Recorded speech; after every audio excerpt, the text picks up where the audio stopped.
दोस्तों, एक बार फिर आपका हमारे यूट्यूब त्रिपाठी अकेडमी में हार्दिक स्वागत एवं अभिनंदन है। दोस्तों, जैसा कि आप जानते हैं, कक्षा 10 केमिस्ट्री और फिजिक्स के वीडियो अपलोड करते रहते हैं दोस्तों, और आप लोग इसको शेयर नहीं करते दोस्तों। वीडियो को देखा करिए, इसको शेयर जरूर कर दिया करिए। चलिए शुरू करते हैं। तो दोस्तों, आज एक कक्षा 10 की है हमारी केमिस्ट्री का पहला चैप्टर रासायनिक अभिक्रियाएं एवं समीकरण। तो पहले देखिए जैसे है रासायनिक पहले देखिए इसे रासायनिक अभिक्रिया किसे कहते हैं। तो देखिए, जिनमें दो या दो से अधिक तत्व मिलकर एक नया पदार्थ बनाते हैं, रासायनिक अभिक्रिया कहलाता है। जैसे मैग्नीशियम प्लस ऑक्सीजन में देखिए, मैग्नीशियम का क्या होता है हमारा Mg, ऑक्सीजन का O2, तो हमारा हो जाएगा MgO। और इसको संतुलित करने के लिए इसमें दो बढ़ाए गए हैं, दो यहाँ भी बढ़ाया गया, दो यहाँ भी। अब देखिए नोट पॉइंट में है ऑक्सीकरण। किसी तत्व के ऊपर जितना आवेश होता है ऑक्सीकरण कहता है। किसी तत्व के ऊपर जितना आवेश होता है ऑक्सीकरण कहलाता है। नोट पॉइंट में देखिए फिर से, रासायनिक अपक्रिया के अपघटन। रासायनिक अपक्रिया को घटक भी कहते हैं। रासायनिक अपक्रिया जो हमारे से घटक भी कहते हैं। ये दो प्रकार की होती हैं। अभिकारक, उत्पाद, मतलब एक तरह से कहें तो रिएक्टेंट एंड प्रोडक्ट। तो जैसे जो हम देखिए यहाँ पे, जैसे दो तत्व को मिलाए तो हमारे ये जो निकला ये हमारा प्रोडक्ट हो गया, और ये हमारा जो क्या है ये हमारा अभिकारक है, ये हमारा उत्पाद है। तो इसमें देखिए अभिकारक, ऐसे पदार्थ जो रासायनिक अपक्रिया में भाग लेते हैं अभिकारक कहलाते हैं। रासायनिक अपक्रिया अभी हम बताएं ना कि अभिकारक किसे कहते हैं। तो ऐसे अपकारक जो रासायनिक अपक्रिया में भाग लेते हैं अपकारक कहलाते हैं। उत्पाद, रासायनिक अपक्रिया में अपकारक से जो नया पदार्थ बने उसे उत्पाद कहते हैं। देखिए हम बताएं ना कि हमारे जो जैसे दो तत्व हैं, इसको हम नया बनाए तो नया पदार्थ हमारा बना, ये हमारा उत्पाद हो गया, ये हमारी अपकारक हो गया। अब इसके बाद देखिए जैसे एग्जाम्पल, A+B को जोड़ेंगे तो C+D नया उत्पाद बना, बायां अपकारक दायां उत्पाद बना। समीकरण, किसी रासायनिक अपक्रिया को प्रतीकों से व्यक्त करना समीकरण कहलाते हैं। किसी रासायनिक अपक्रिया को प्रतीकों से व्यक्त करते हैं समीकरण कहलाते हैं। जैसे C+O2 CO2। अब देखिए यहाँ पे हमारी जो संयोजकता लगाई जाती है, यहाँ पे कार्बन की +1 लगाई गई है और ऑक्सीजन की -2, इसलिए CO2 बना है। MgO2, यहाँ मैग्नीशियम की हमारी क्या है +2 है और ऑक्सीजन के -2, इसलिए MgO। और इसको आप ऐसे समझ सकते हैं, जैसे ऐसे लिख के ऐसे दोनों से तिर्यक गुणा किया जाता है। तो दोस्तों आगे देखिए आया है मूलक। ऐसे तत्व जिनमें दो या दो से अधिक आवेश उपस्थित होते हैं मूलक कहलाते हैं। ऐसे तत्व जिनमें दो या दो से अधिक आवेश उपस्थित होते हैं मूलक कहलाते हैं। अब देखिए संयोजकता, परमाणु को जोड़ने की क्षमता को संयोजकता कहते हैं। परमाणु को जोड़ने की क्षमता को संयोजकता कहते हैं। जैसे ऑक्सीजन की संयोजकता -2 होती है। संयोजकता हमेशा धनात्मक होती है। संयोजकता निकालने के नियम, पहला नियम है, यदि किसी के बाहरी कक्षा में 1 2 3 4 हैं तो उसकी संयोजकता वही रहेगी। दूसरा नियम है, यदि किसी के बाहरी कक्षा में 4 से अधिक इलेक्ट्रॉन, 3 4 यहाँ इलेक्ट्रॉन होगा, यहाँ हमारा इलेक्ट्रॉन 4 हैं, यानी 1 2 3 4 इलेक्ट्रॉन है तो उसकी संयोजकता वही रहेगी।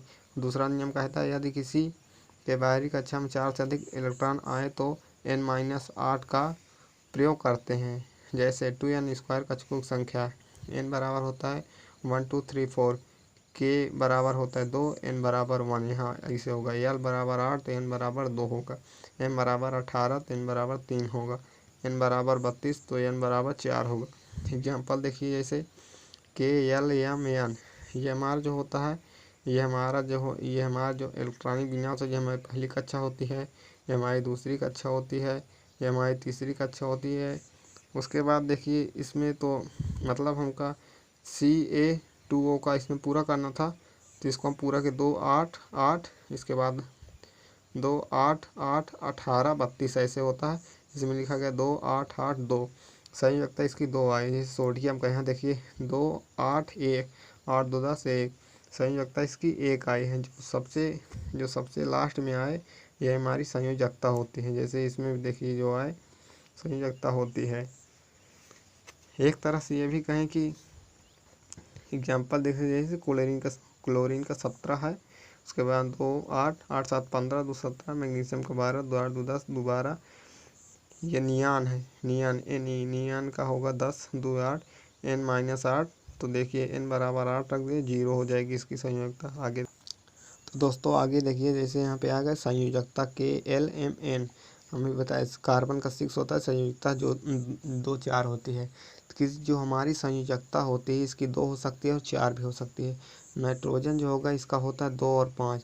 इसकी हमारी जो संयोजकता है 2 भी हो सकती है, 5 भी हो सकती है।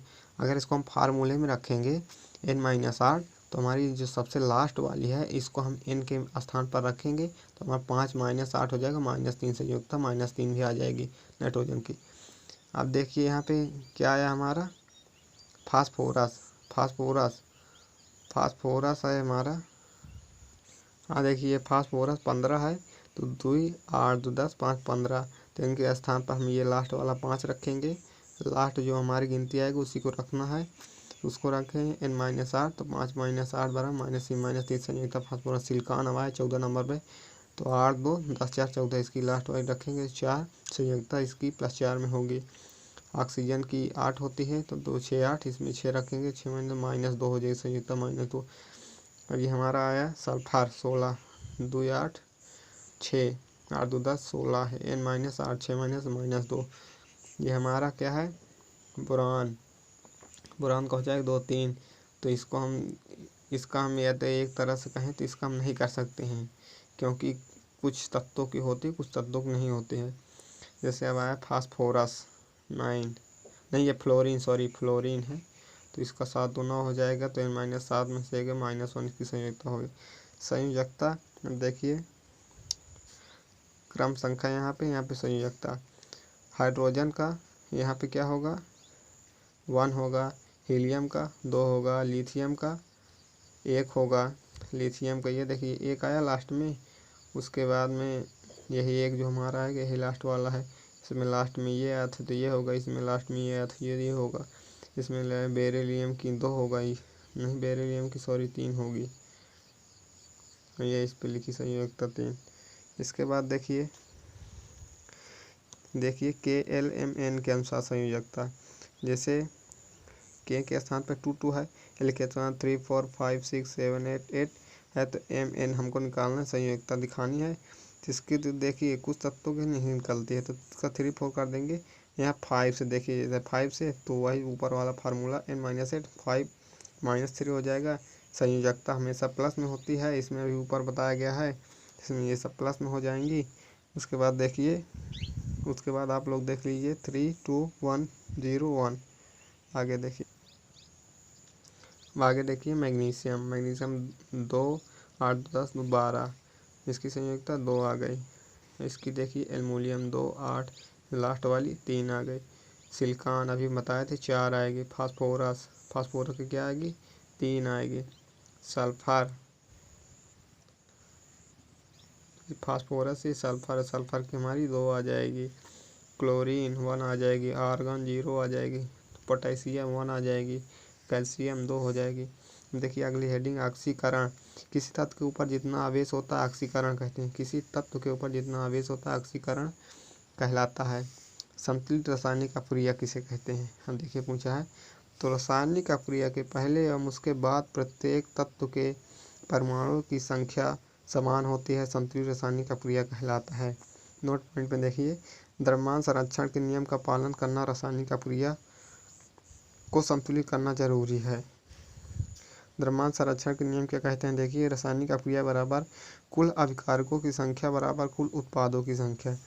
रासायनिक अभिक्रिया बराबर क्या कहता है हमारा, देखिए कुल उत्पादों की संख्या बराबर कुल अभिकारकों की संख्या बराबर कुल उत्पादों की संख्या। रासायनिक अभिक्रिया को संतुलित करने के नियम देखिए जैसे यहाँ मैग्नीशियम है plus oxygen equal to magnesium oxide. तो यहाँ पर पहले मैग्नीशियम का क्या होता है, Mg होता है, ऑक्सीजन का O2 होता है, इसकी संयोजकता -2 होती है, और इसकी क्या होती है, इसकी +1 होती है। देखिए यहाँ पे क्या हो जाएगा, नहीं इसकी +2 होती, सॉरी +2। तब यहाँ पे क्या हुआ, Mg हुआ, तो इसको ये हमारी रिएक्शन को संतुलित नहीं हो रहा थी, इसको 2 Mg यहाँ करते हैं और टू यहाँ कर देते तो 2 mg हो जाए। जैसे रिएक्टेंट देखिए, प्रोडक्ट देखिए, mg 1 = 2, ऑक्सीजन बराबर 2। इसको देखिए अब यहाँ पे 2 हो जाएगा, यहाँ पे 2 हो जाएगा, तो ये दोनों पूरी हो जाएंगी। इसको हम यानी कहें 2 × 2 ऑक्सीजन की मैक्सिमम बराबर, यहाँ देखिए 2 × 2, यहाँ पे ऑक्सीजन की 2 हो जाएगी, यहाँ पे ऑक्सीजन की 1 है, और यहाँ पे 2, यहाँ पे 2, यहाँ पे तो ऑक्सीजन की 2 होती है, तो इसकी ये देखिए बराबर हो रही हैं सब। तो देख लीजिए द्रव्यमान संरक्षण, जैसे 2 mg + O2 = 2 mgO। इसको याद भी करना पड़ता है, समझ में ना तो याद कर लीजिए साले खूब। जैसे यहाँ पे देखिए मैग्नीशियम का द्रव्यमान क्या होता है 24 इंटू ये वाला इंटू इसमें जुड़ जाएगा, प्लस ऑक्सीजन का क्या होता है 16 गुणे ये जो 2 है इसमें कर दीजिए। इसके बाद इसको संतुलित करने में मतलब बराबर बराबर आना चाहिए।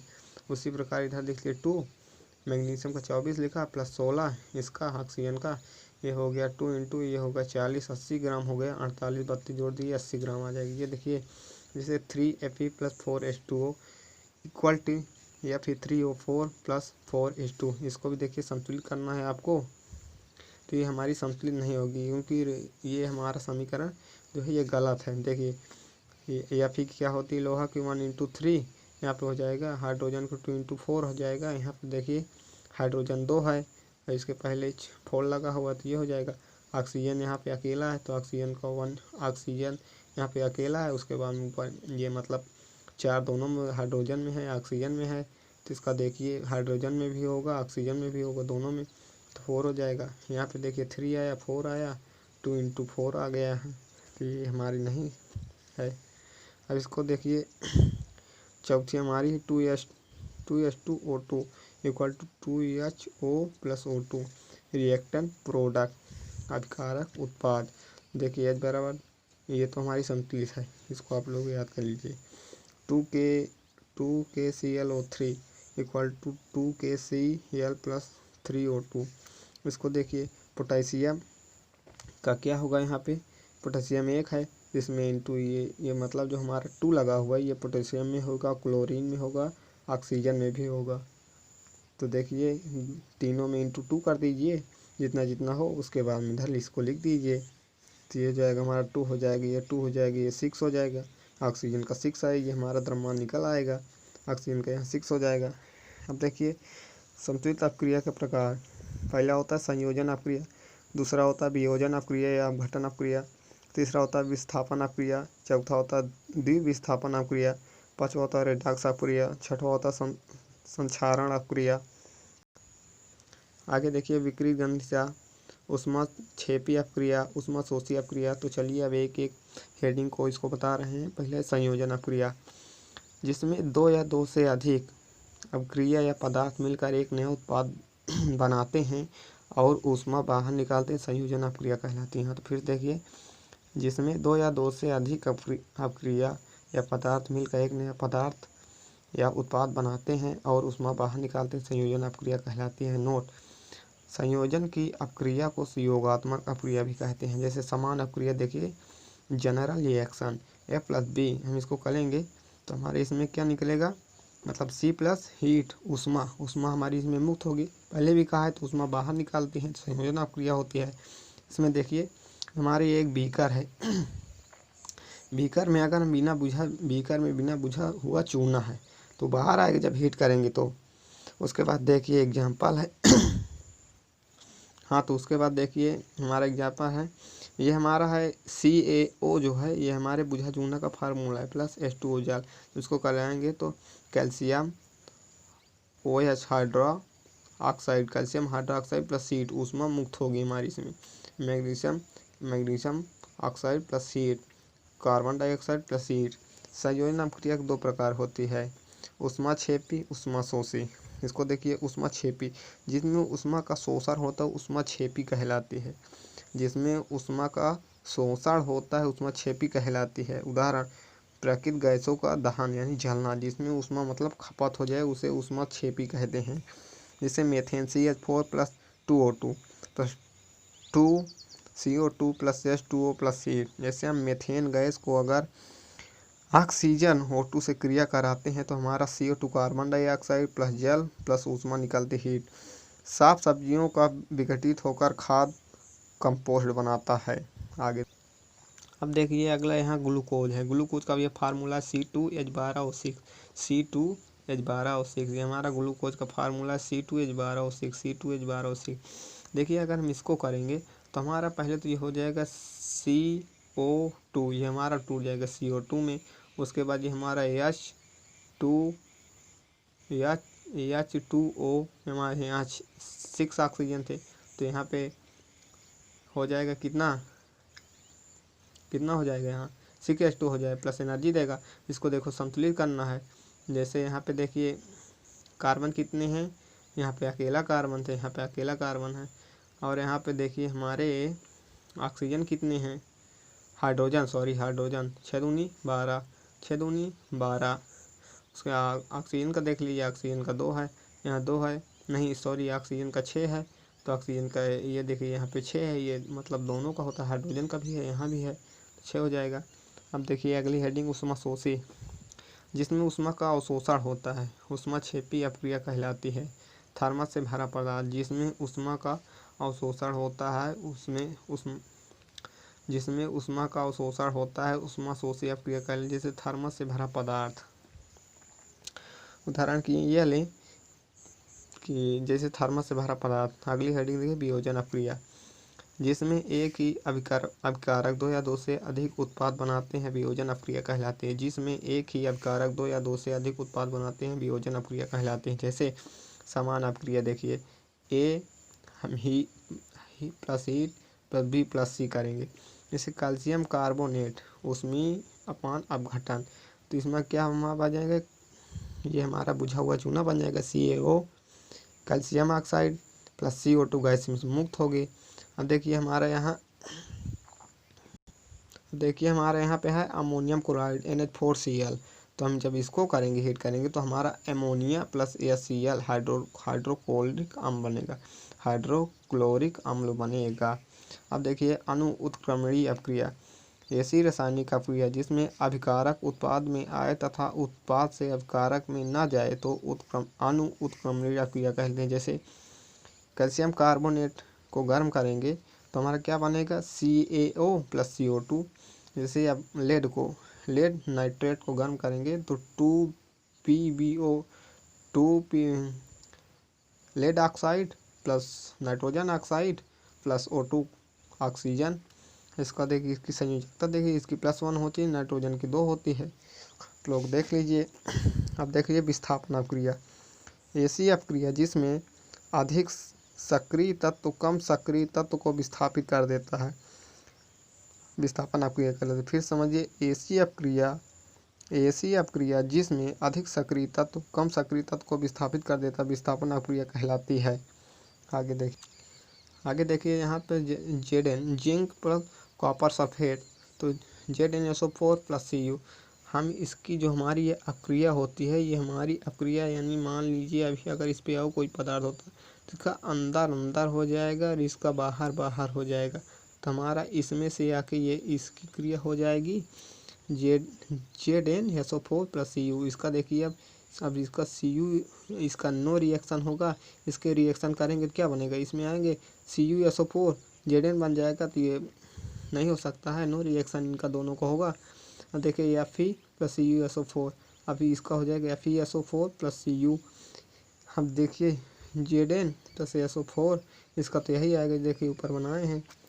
देखिए चौथी अपक्रिया द्विविस्थापन अपक्रिया, ऐसी अपक्रिया जिनमें अभिकारकों के बीच आयनों का आदान प्रदान होता है द्विविस्थापन अपक्रिया कहलाती है। Example Na2SO4 sodium sulphate plus barium chloride equal to NaCl plus barium sulphate. NaCl साधारण नमक बन गया, बेरियम सल्फेट ये देखिए हमारा बन गया BaSO4। नोट पॉइंट, ऐसी अपक्रिया जिनमें आयनों का आदान प्रदान होता है उसे द्विविस्थापन अपक्रिया कहते हैं। ऐसी अपक्रिया जिनमें आयनों का आदान प्रदान होता है उसे द्विविस्थापन अपक्रिया कहलाते हैं। नोट पॉइंट देखिए, विद्युत रसायन श्रेणी, जिनमें धातु और अधातु को बढ़ते क्रम में रखने की विधि को विद्युत रासायनिक श्रेणी कहते हैं, जिसमें धातु और अधातु को बढ़ते क्रम में रखने की विधि को विद्युत रसायन श्रेणी कहते हैं। हमारा पांचवा देखिए रेडॉक्स अपक्रिया। ऐसी अपक्रिया जिसमें उपचयन और अपचयन दोनों होते हैं रेडॉक्स अपक्रिया कहलाती है। ऐसी अपक्रिया जिनमें उपचयन और अपचयन दोनों होते हैं रेडॉक्स अपक्रिया कहलाती है। रेडॉक्स मतलब अपचयन में, रेड का मतलब होता है रिडक्शन, अपचयन, ऑक्स का मतलब ऑक्सीडेशन यानी ऑक्सीकरण। तो देखिए उपचयन जिनमें ऑक्सीजन का जुड़ना तथा हाइड्रोजन का निकलना पाया जाता है, उपचयन कहलाता है। जिनमें ऑक्सीजन का जुड़ना तथा हाइड्रोजन का निकलना पाया जाता है उपचयन कहलाता है। उपचयन। अपचयन देखिए जिनमें ऑक्सीजन का बाहर आना तथा हाइड्रोजन का जुड़ना अपचयन कहलाता है। मतलब कहने का मतलब यह है कि उपचयन में जो हमारा ऑक्सीजन है वो जुड़ता है, हाइड्रोजन बाहर निकलता है, और अपचयन में होता है ऑक्सीजन बाहर निकलता है, हाइड्रोजन जुड़ता है। जैसे एग्जांपल देखिए C+O2 CO2। आगे देखते हैं। हाँ देखिए अगला एग्जांपल 2Mg+O2 2MgO। अब देखिए उपचयन का एग्जांपल पीछे नहीं दे पाए थे, तो देखिए CuO प्लस H2O। तो देखिए Cu plus H2O 2Mg+O2 2MgO। अब देखिए नोट पॉइंट है, कुछ H से क्या होता है हमारा सॉलिड ठोस, L से होता है लिक्विड द्रव, H जो होता है एक्गेस पानी, G से होता है गैस, PPT से होता है हमारा अवक्षेप या नीचे जड़ा हुआ। नोट पॉइंट, यदि ऑक्सीजन किसी तत्व का अकेला हो जाए तो ऑक्सीकरण शून्य होता है। यदि ऑक्सीकरण किसी तत्व का अकेला हो जाए, यदि इसको ध्यान समझिए नोट पॉइंट, यदि ऑक्सीकरण किसी तत्व का अकेला हो जाए तो ऑक्सीकरण शून्य हो जाता है। देखिए अगला वीडियो में आपको ऑक्सीकरण संख्या निकालना भी बता देंगे। ऑक्सीकरण संख्या कैसे निकाली जाती है, बहुत सिंपल है। नोट पॉइंट में देखिए ज़्यादा से कम की ओर जाएगी अपचयन होगा, ज़्यादा से कम की ओर जाएगी अपचयन होगा, तथा कम से ज़्यादा की ओर जाएगा तो उपचयन होगा। इसको ध्यान से समझिए, ज़्यादा से कम की ओर जाएगी अपचयन होगा, तथा कम से ज़्यादा की ओर जाएगा तो उपचयन होगा। अब देखिए संक्षारण। धातुओं में नए वायु की उपस्थिति में जंग लगना ही संरक्षण कहलाता है, संक्षारण कहलाता है। संक्षारण, धातुओं में नए वायु की उपस्थिति में जंग लगना संक्षारण। इसको ऐसे समझिए, जैसे हम लोहे को हवा या पानी में रख देंगे खुली जगहों में, तो उसमें हमारा क्या संक्षारण लग जाएगा, जिससे जंग, जिसको मूर्छा कहते हैं, लगने लगता है। जंग का रासायनिक सूत्र होता है Fe2O3 H2O, Fe2O3 H2O। पानी की मात्रा। नोट, जंग का लगना एक रासायनिक अभिक्रिया है, तभी तो रसायन विज्ञान में आया है। विकृत गंधिका, ऐसी प्रक्रिया जिसमें तली तथा वसा युक्त खाद्य सामग्रियों में उपचयन रोकने वाले पदार्थों को मिलाया जाता है, विकृत गंधिका कहलाती है। ऐसी प्रक्रिया जिसमें तली तथा वसा युक्त सामग्रियों में अपचयन रोकने वाले पदार्थों को मिलाया जाता है, विकृत गंधिका कहलाती है। अब देखिए यहाँ पर प्रश्नोत्तर आ गया। प्रश्न और उत्तर NCERT बुक का है, आप लोगों को एकदम सिंपल है, तो जल्दी इसको जल्दी करते हैं। वायु में जलाने से पहले मैग्नीशियम रिबन को साफ क्यों किया जाता है? तो देखिए वायु में जलाने से पहले मैग्नीशियम रिबन में जमी धूल को हटाने के लिए साफ किया जाता है। तो इसको आप लोग ऐसे बता सकते हैं, वायु में जलाने से पहले मैग्नीशियम रिबन में जमी धूल को हटाने के लिए उसे साफ किया जाता है। अब देखिए निम्नलिखित रासायनिक अपक्रियाओं के लिए संतुलित समीकरण लिखिए। Hydrogen plus chlorine, hydrogen chlorine H2 + Cl2, तो इसका क्या हो जाएगा 2Cl, ये हमारा क्या बन जाएगा हाइड्रोक्लोरिक अम्ल बन जाएगा। देखिए barium chloride plus aluminium sulphate, barium sulphate plus aluminium chloride, देखिए 3BaCl2 प्लस Al2SO4 का होल थ्राइस इक्वल टू हो जाएगा हमारा 3BaSO4 barium sulphate plus AlCl3, हमारा क्या बन जाएगा AlCl3 aluminium chloride aluminium chloride बन जाएगा। सोडियम प्लस जल, sodium hydroxide plus hydrogen, 2Na plus 2H2O equal to बन जाएगा 2, इसमें हमारा क्या बन जाएगा, सोडियम हाइड्रोक्साइड बन जाएगा और यहाँ पे हाइड्रोजन बन जाएगा। अब देखिए यहाँ कहता है निम्नलिखित अपक्रियाओं के लिए उनकी अवस्था के संकेतों के साथ समष्टि रासायनिक समीकरण लिखिए।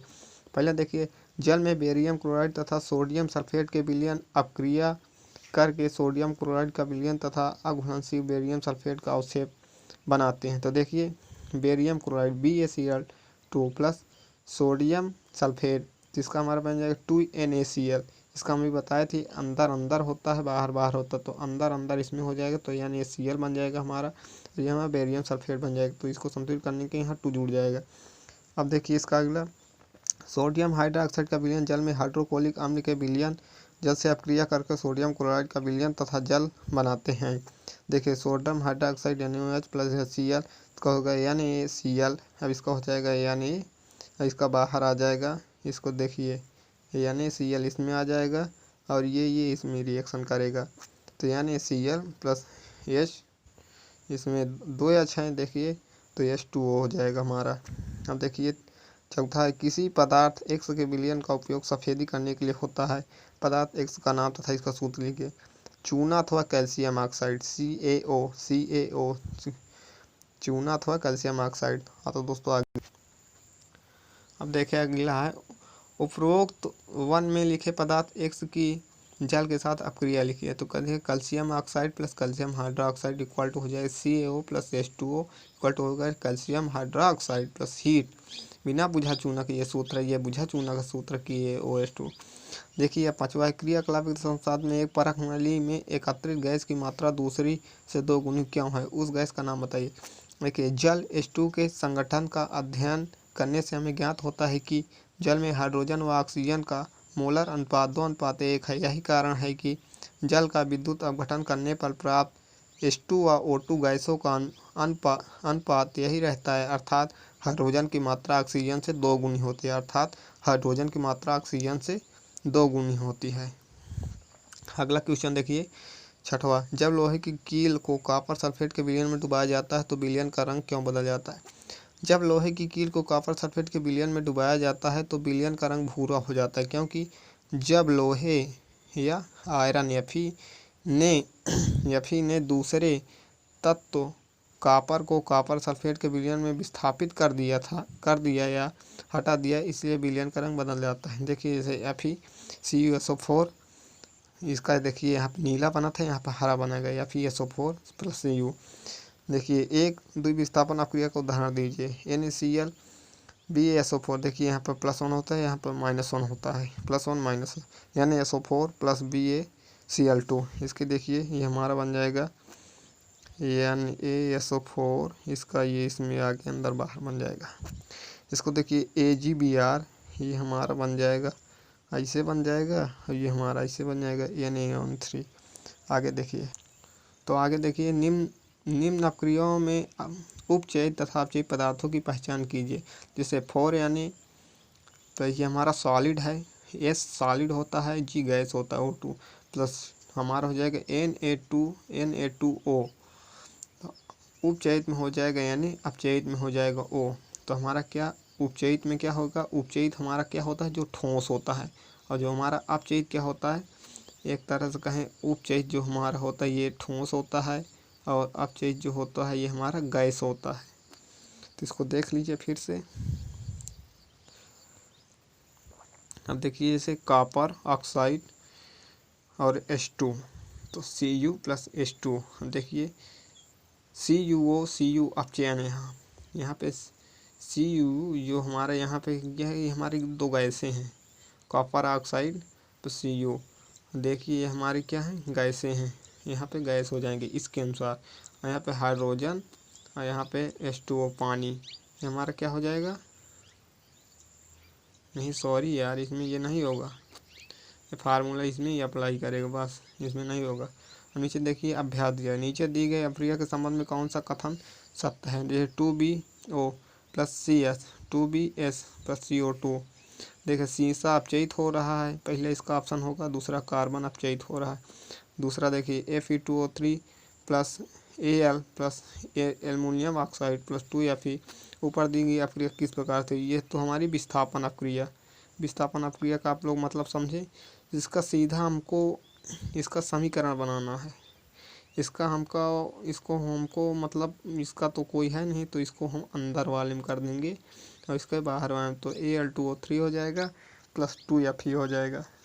अब देखिए तीसरा, लौह चूर्ण पर तनु हाइड्रोक्लोरिक अम्ल डालने पर क्या होता है, तो हो जाएगा हाइड्रोजन गैस एवं आयरन क्लोराइड बनता है, Fe प्लस 2HCl, ये तो FeCl2 प्लस H2। संतुलित रासायनिक समीकरण क्या है, रासायनिक समीकरण को संतुलित करना क्या हो सकता है। रासायनिक अपक्रिया के पहले एवं उसके बाद प्रत्येक तत्व के परमाणुओं की संख्या समान होती है। रासायनिक अपक्रिया के पहले एवं उसके बाद प्रत्येक तत्व के परमाणुओं की संख्या समान होती है, संतुलित रासायनिक अपक्रिया कहलाती है, संतुलित रासायनिक अपक्रिया कहलाती है। देखिए आगे देखिए हैं, संतुलित रासायनिक अपक्रिया के समीकरण का द्रव्यमान संरक्षण नियम का पालन करने के लिए समीकरण को संतुलित करना जरूरी है। संतुलित रासायनिक अपक्रिया के समीकरण को द्रव्यमान संरक्षण के नियम का पालन करने के लिए समीकरण को संतुलित करना जरूरी है। पांचवा देख लें, निम्नलिखित कथनों को रासायनिक समीकरण के रूप में परिवर्तित कर उन्हें संतुलित कीजिए। तो पहला, नाइट्रोजन हाइड्रोजन गैस से संयोग करके अमोनिया बनाता है, तो N2 प्लस 3H2, इसको संतुलित किया 2HN3, इसमें डैश हो जाए N2 प्लस H2 NH3। इसमें देखिए दो तरह के बन रहे हैं हमारे, यहाँ पे 2HN3 बन रहा है अमोनिया और यहाँ पे NH3 बन रहा है। तो बी देखिए, हाइड्रोजन सल्फाइड गैस और वायु में दहन होने पर जल एवं सल्फर डाइऑक्साइड बनते हैं, तो H2S प्लस O2, तो ये हमारा बन जाएगा, ये हमारा अंदर हो जाएगा, ऑक्सीजन इसमें बच जाएगा, तो SO2 प्लस H2 बन जाएगा। एल्यूमिनियम सल्फेट के साथ अपक्रिया करके बेरियम क्लोराइड, एल्युमिनियम क्लोराइड एवं बेरियम सल्फेट का अवक्षेप देता, तो Al plus CuCl2 copper chloride, तो एल्युमिनियम क्लोराइड प्लस कॉपर, देखिए यहाँ Al प्लस 3 कॉपर क्लोराइड, तो AlCl3 aluminium chloride plus Cu3 हो जाएगा। यहाँ इसको संतुलित कर दीजिए, Al2SO4 का होता है प्लस 3AbS में बेरियम क्लोराइड हो जाएगा, तो यहाँ हो जाएगा अंदर बोले थे, बाहर बोले थे, तो AlCl3 एल्युमिनियम क्लोराइड और BS बेरियम सल्फेट हो जाएगा। पोटेशियम धातु जल के साथ अपक्रिया करके पोटेशियम हाइड्रोक्साइड एवं हाइड्रोजन गैस देती है, तो 2K प्लस 2H2, इसको देखिए तो 2KOH हो जाएगा प्लस H2, पोटेशियम प्लस जल हो जाएगा potassium hydroxide plus hydrogen, Hindi में लिखा हुआ। निम्न रासायनिक समीकरण को संतुलित कीजिए, जैसे HNO3 प्लस CaOH2 का होल ट्वाइस, तो CaNO3 का ट्वाइस प्लस H2O, इसको हमको संतुलित करना है, तो यहाँ पर हमारा हो गया 2HNO3, यहाँ पे 2 हो जाएगा, ये हमारा सही लिखा हुआ है, यहाँ पे ये सही लिखा हुआ है। यहाँ पे हाइड्रोजन में हमारा, जब हम यहाँ हाइड्रोजन में 2 जोड़ेंगे तो यहाँ पे हमको जो हमारा ये पानी का सूत्र लिखा हुआ है H2O, इसमें 2 जोड़ना पड़ेगा। आगे देखिए B number, sodium oxide plus sulphuric अम्ल H2SO4, sodium sulphate plus H2O, इसका देखिए ये हमारे काफ़ी संतुलित होती है, ये तो हमारा संतुलित है, ये हमारा संतुलित है, इसमें 2 यहाँ H2O में जोड़ना है, यहाँ NaOH में जोड़ना है। इसमें देखिए उसी प्रकार ये हमारा पूरा संतुलित समीकरण है, इसमें देखिए ये भी हमारा संतुलित समीकरण है, मिला लीजिए पूरा। निम्नलिखित अपक्रियाओं के लिए संतुलित रासायनिक समीकरण लिखिए। Calcium hydroxide plus carbon dioxide, calcium carbonate plus जल, देखिए calcium hydroxide plus CO2 carbon dioxide equal to हमारा क्या बनेगा, कैल्शियम कार्बोनेट CaO3 प्लस हमारा इसमें पानी बन जाएगा H2O। बी नंबर देखिए, zinc plus silver nitrate plus, paper में ऐसे ही आता है भैया, देखिए ऐसे आपको हिंदी दी रहेगी, इसकी आपको ये रासायनिक समीकरण लिख के इसको संतुलित भी करना होगा, या तो ये ऐसे दिया, या तो इतना दे देगा और आपसे ये वाला इतना पूछेगा, या तो ऐसे हिंदी में दे देगा, इसको आपको ऐसे पूरा करना होगा। तो देखिए जिंक प्लस सिल्वर नाइट्रेट हो जाएगा हमारा जिंक नाइट्रेट प्लस सिल्वर, इसको हमको याद रखना है ZnAgNO3, यहाँ 2 हो जाएगा, समीकरण संतुलित करने के लिए 2Ag हो गया, ZnNO3 का होल ट्वाइस हो जाएगा। Aluminium plus copper chloride, aluminium chloride plus copper 2Al plus 3UCl2 हो जाएगा हमारा AlCl3 plus 3U, aluminium chloride plus 3 copper हो जाएंगे। बेरियम क्लोराइड पर पोटेशियम सल्फेट, आगे देखिए बेरियम सल्फेट पर potassium chloride BaCl2 barium chloride potassium sulphate के 2SO4, barium sulphate BaSO4 potassium chloride 2KCl। अब आगे देखिए निम्नलिखित अपक्रियाओं को समतुल्य रासायनिक समीकरण लिखिए। Potassium bromide, barium iodide, potassium iodide, barium bromide. आगे देखिए यहाँ हमारा पोटेशियम ब्रोमाइड